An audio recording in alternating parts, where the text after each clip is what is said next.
Welcome, everyone. Today, we're jumping right into a totally fascinating explainer that dissects a brilliant, sometimes totally baffling dual identity. We're talking about Johann Holzel and his globally recognized creation, the pop artifice known to the world as Falco. Now, if you think you already know the man behind Rock Me Amadeus, well, get ready, because we're going to see just how meticulously constructed that persona actually was. Look at this quote right here, because it establishes our core thesis right out of the gate. Falco is not a person, but an artifice. We're not just talking about a catchy stage name here. No, this was a deliberately crafted, deeply postmodern art project. Johann Holzel, who is this fanatical pop consumer and incredibly gifted performer, literally built Falco so he could be the director of his own musical theater. So, to truly unpack this genius, here's our game plan for today.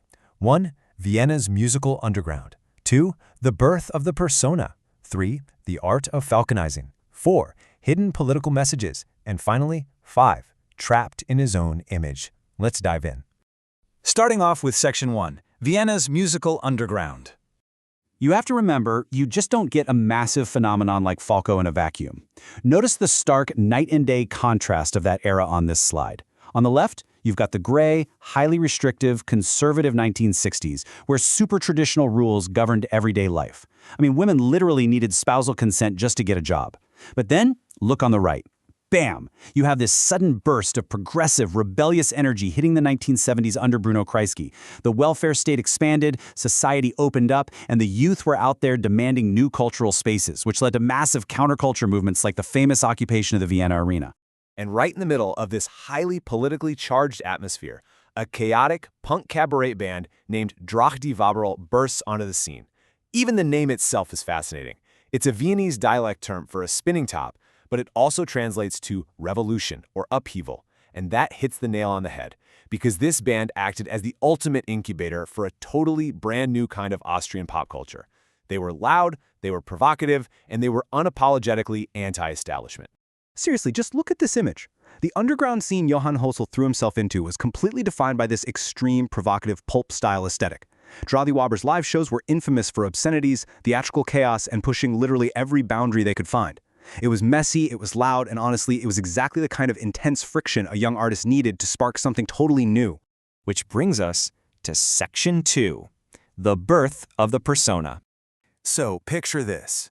Right in the middle of all that theatrical madness, Holzel decides to separate himself. While his bandmates are fully embracing this messy, ragged punk aesthetic, there's Falco, playing the bass, taking the exact opposite approach. He famously wore these super crisp designer clothes. In fact, and this is crazy, Drach die Waberl's shows were so wild and messy that he literally had to wear transparent plastic covers over his tailored suits just to protect them. Talk about a visual signal, right? He was deliberately showing his artistic divergence. He was in the underground, but definitely not entirely of it. Then came 1980, and his self-penned, highly controversial song, Ganz Wien.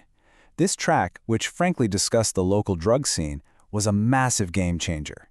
It served as the crucial bridge that took him from being just an underground band bassist to a wildly charismatic solo artist. The track was so raw that broadcasters actually banned it, but that just made him a massive live hit.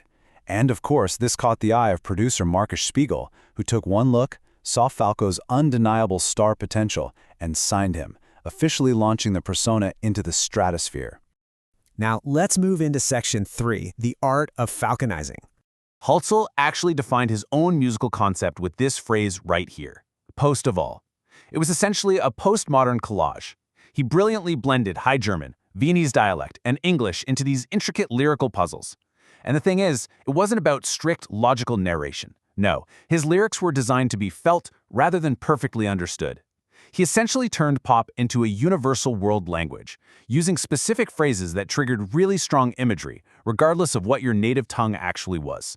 You can see this structural genius perfectly demonstrated in his incredibly ambitious 1986 track, The Sound of Music, which he produced with the Belland brothers. We can actually break it down into 3 distinct musical steps that were specifically designed to physically elevate the listener.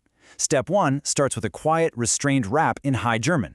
Step 2, it modulates upward, transitioning into full-throated singing in English, and then Step 3, it absolutely explodes into a bombastic, universal choir where anyone, anywhere can just belt it out and sing along. And the crucial part is who he populated this musical universe with. Ferdy Bolland and Falco completely packed the song with references to diverse global music icons.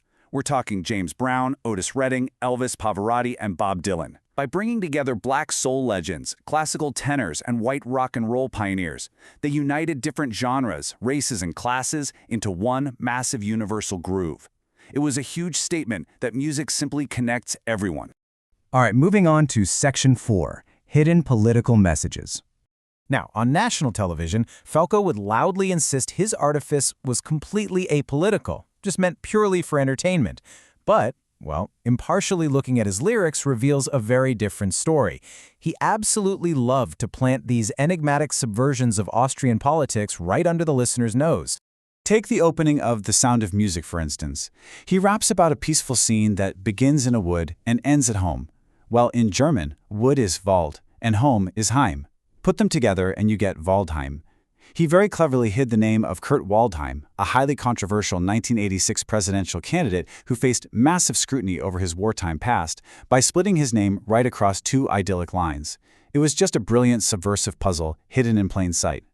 And finally, Section 5, Trapped in His Own Image. This part is genuinely tough. Johann Holzel eventually grew deeply, deeply tired of his rapping, arrogant, thin white duke persona. He desperately wanted to be recognized as a singing, unmasked, constantly evolving artist. As he confessed to his bandleader, the weight of the audience's expectations became completely suffocating. He just wanted to shed the skin he had so carefully crafted. But here's the tragic irony. His attempts to break free from the very Austrian clichés and rap styles that made him famous resulted in severe commercial failure. You see this particularly with his 1990 album Date of the Groove. While his idol, David Bowie, possessed this amazing, chameleon-like adaptability to constantly change personas, Falco lacked that specific trait.